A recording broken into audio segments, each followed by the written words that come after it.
بسم الله السلام عليكم ورحمة الله تعالى وبركاته إن شاء الله تعالى مقالكن maanta waxaan ku eegi doonaa mid ka mid ah applicationada ugu wanaagsan isla markaana inaga caawinaya sideen ugu hortagi lahayn xayeysiinta dhibaatada aadka u badan leh isla markaana yani bob up ka ah yani ku soo boodo qofka markuu internetka isticmaalayo sida looga hortago dabcan kombiyuutarada marka la isticmaalayo hab aad u fudud baa looga hortagaa iyadoo lagu soo darsado extensions badanaa kombiyuutarka yani adskaas yani internetka ayaa loogu tagalaa especially yani marka la isticmaalayo browserska lagu booqdo website-yada isla markaa waxaa jira extensions lagu soo daro isla markaana si fudud aad uga hortagi karto oo kaa celinaya balse laakiin telefoonka markaan isticmaalayno aad bay u dhib badan tahay inaynu iska waabino ama yani ka hortagno xayeysiintaas runtiina aad bay u dhib badan yihiin isla markaana waqti bay lumiyaan ma wanaagsana maanta waxaan ku eegi doonaa muuqaalkan in xalka ugu fiican isla markaana mid ka mid ah applicationada ugu wanaagsan ee telefoon isla markaana si powerful uga hortaga xayeysiintaas marar badan xayeysiintaas dhanka telefoonka mobilka markaan eegno especially androidka iyo iOS labadaba application aad u fiican baa xayeysiin wata يعني marka qaar xayeysiinta application wata ayaa telefoonkaaga ku duubanaysa waxa jira application runtii marka aynaan uga maarmi karin iyagoo xitaa wata xayeysiin dabcan applicationada qaar markay ads iyo xayeysiin wataan waad iskaga tagi kartaa laakiin qaarkood muhiima kama tagi kartid instead of yani faa'iido application ku leeyahay marka habka ugu fiican ee ugu hortagi karnaa waa inagoo isticmaalayna applicationkan ay muuqaal ku eegi doono isla markaana loo yaqaano BADAN intaynaan muuqaalka ka horgelin kusoo dhawaada casharkeena maanta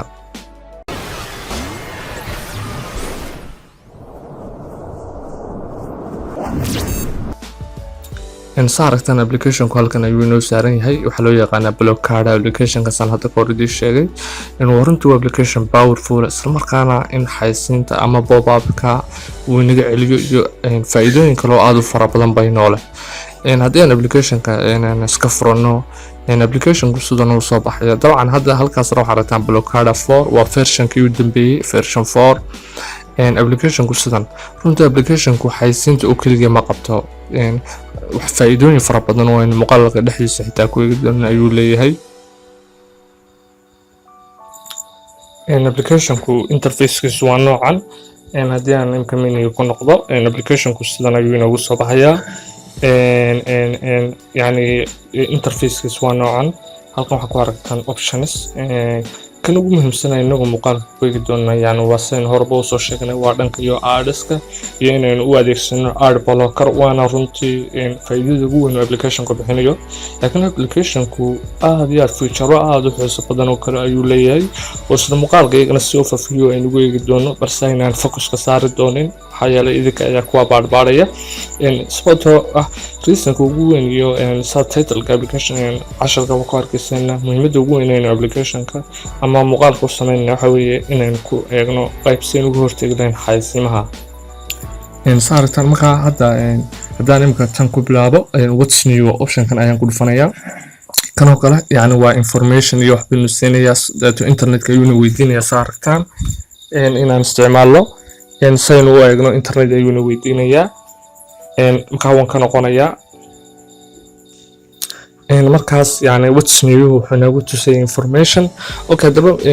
saad aragtaan halkan waxaa noogu qoran optionkan ugu horeeya ad blocking is deactivated macnaheedu waxa weeye xayeysiinta in la joojiyaa ma furna ayay macnuhu yahay waxa weeye yani muhiimadda ugu weyn ee applicationka weegan isla markaana ah sideen ugu hortagi karnaa ma furna markaan gadan optionkan ku dhufto halka waxaa aragtaa inuu leeyahay exposure waa xiran yahay markaan gadan on idhaahdo saaragtaan wuxuu igu leeyahay hadda imika wuxuu furayaa qayb VPN ah markaa imika tan oo kale cancel ayaan odhanayaa yani saanu VPN-ka permission u siino u furin laakiin haddaan imika soo noqdo haddii aan imika application interfacekiisa u horeeya imaado saaragtaan wuxuu igu leeyahay ad blocking for now ilaa haddaan isticmaalayo snot ma furna haddii aan imika saaragtaan imika halkan ku dhufto waxa laga yaaba application interfacekiisa inaad yani hore u fahmi weydaan haddaan imika halkan ku dhufto wuxuu keenayaa qaybtii aan imika soo furay ee ahayd VPN-ka wax la mid ah laakiin application saaragtaan hadda halkan imika sections buu noogu qaybinayaa si aad home-ka u timaado halkaas aad ku dhufanaysa imka daan halka ku dhufto halkan waxaad aragtaan calaamadii yani sida caanka loo isticmaalo baqtiinta ama power of marka mobilka la baqtiinayo ama marka feature la baqtiinayo calaamada loogada ah loo isticmaalo. hadda haddaan imka halkan ku dhufto saaragtaan okay aan idhaahdo waxaan furay applicationka. saaragtaan hadda wuxuu igu leeyahay zero blocking, halkan waxba ma xidhna. haddaan imka halkan eegno zero blocking applicationka halkan aan ka furay. marka applicationku runtii maaha ad blocker oo kaliya waxa loo isticmaalaa, balse haddaynu featurada kala eegno halkan ayaan imanaya. halkan waxaa aragtaan imka qaar ka mid ah buu soo qabtay, laakiin si aan gebi ahaantooda wada aragno qaybtan ayaan soo furayaa. markaas kor ayaan u jeedaya. saaragtaan halkan ad blocking oo featureka anu soo furnay haddaan ku dhufto saaragtaan uu furan yahay, sectionkaas uu furan yahay. waxyaalaha aan kasii dhex geli karo waxaa ka mid ah halkan oo kale haddaan imaado yani host log waxa weeye log waxa weeye research iyo waxyaalaha aan idhaahdo uu qabto pop-up-yada iyo waxaas uu ka sameynayaa logs ka reebaya. marka waa iska clear garanaysaa haddaad u baahato. okay haddaan back idhaahdo aan taa ku dhufto tan hoose oo kale waxa weeye host list yani waa hostiska mobilada ama computerada. host waxa weeye waa device kasta oo internet ku xiran ba host leeyahay. marka yani waxa weeye device-yada isticmaalaya buu ku soo qabanaysa. saaragtaan ku darbiyo la qaar laakiin waxba ma isticmaalayaan. halkan oo kale allow saaragtaan hostiyada la ogol yahay ayuu halkan oo kale nagu weydiinaya. marka waxa weeye waa hostiyada saartan halkan hoose buu nagu sheegay waxa weeye hostiyada aan la block garayn, yani waa hostiyada aan laga xidhin xayeysiimaha iyo wax lamid ah. saartan halkan uu description nagu qoraya, tabcan idinka ayaa akhrinaya laakiin anigu waan idin sheegaya. halkan oo kale waa blocked hosts, hostiyada xidhan haddaan ku dhufto saartan waxba kuma jiraan iyagana. haddaan kasoo noqdo marka ad blocking halkan oo kale waa settingiisa oo soo fofiyo. haddaan eegno halkan oo kale waxa weeye waa filter in xeerar iyo wax lamid ah lagu sameeyo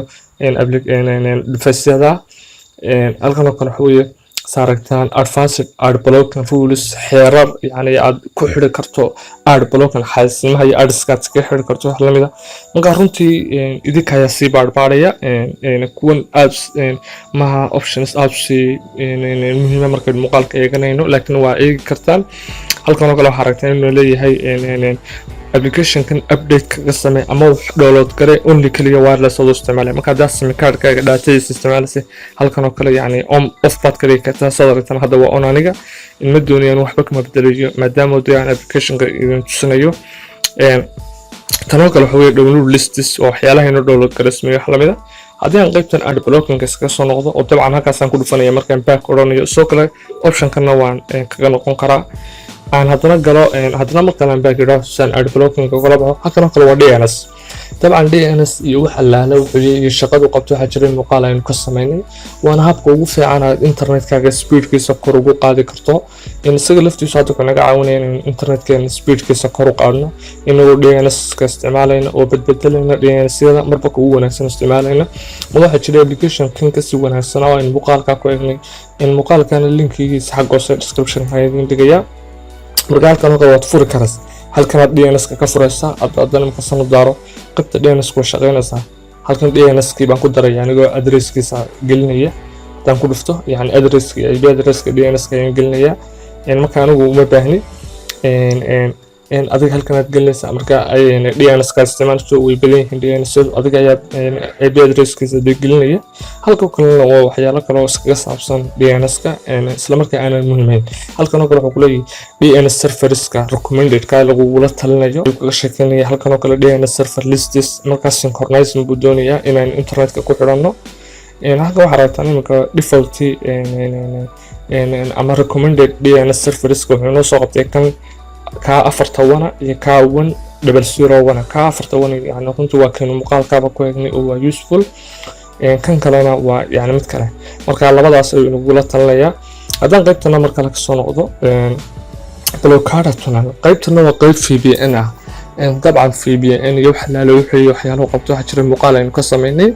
وعن هذا المقال كي هذا كان كهوري وي كنتي كان يوسف السنة سلمر كان إنه كجود بيني إنه كان بيني هذا تصالح سوق هذا كل شيء كان استعمال إنه شركة ديسكلا مش نشوفني إنه أوجان كرن إنه تراكن إنه قصة كرن إنه دبق شيء أحلام ده بس أبليكيشن اللي في كيس ما يرستو ورنت أبليكيشن كانوا في عياله وفي يعني حكم ده وملتي يعني بقول فائدة أي هالأبليكيشن كان لسوق يعني هالك أبليكيشن هذا كلام دولبا وين advantage أما الفائدات كهلسو صارت أنا كان دي أنا سكيبات فرنسا يعني ده هذا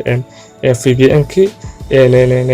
صارت أنا أكون بين قسم السنة هالكن صارت أنا أكون بينقول لي أكتفيد أكون وقاعد أنا نقدانه قيبت أنا كل وقت جيت ويجي وقيبت تكيل لسه جيت ويجي أما الراوتر كحولان إنترنت كبسنة هالكن وقال ورد فيسس كقول حر إنترنتكا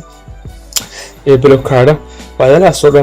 إذا كانت شابك من رنت أبليكيشن حسب دموي هل مقالك جم جيون كرنو ولا جي بين إن شاء الله مس يعني 10 صوص ولا قيبة جارة فوكس كوسارنا هل كانوا كلنا أبليكيشنز إنه وجرا أبليكيشنز كانت قار كم أنا كحولة كرتها في بي إن كان قار كم هذا لوجا دايركت للإنترنت كوحولة مرجع حتى عن مت كم إذا صحكون وكانوا الريان صحوا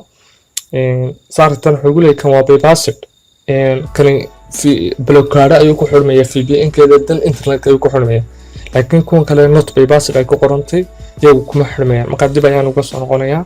سنس عندك لي دونين أنت أما سوف في دون تشيو وغارنتي صدق حدث قيبود أيوكو في سنة قيبها أبليكيشنكا هل كانوا كلنا أبليكيشنكا سيتين كيسات جلسة تناقلا يعني أوبنز أب سيتين عن هذا هذا نقول فيه runtii waxyaalo kamid yihiin notificationka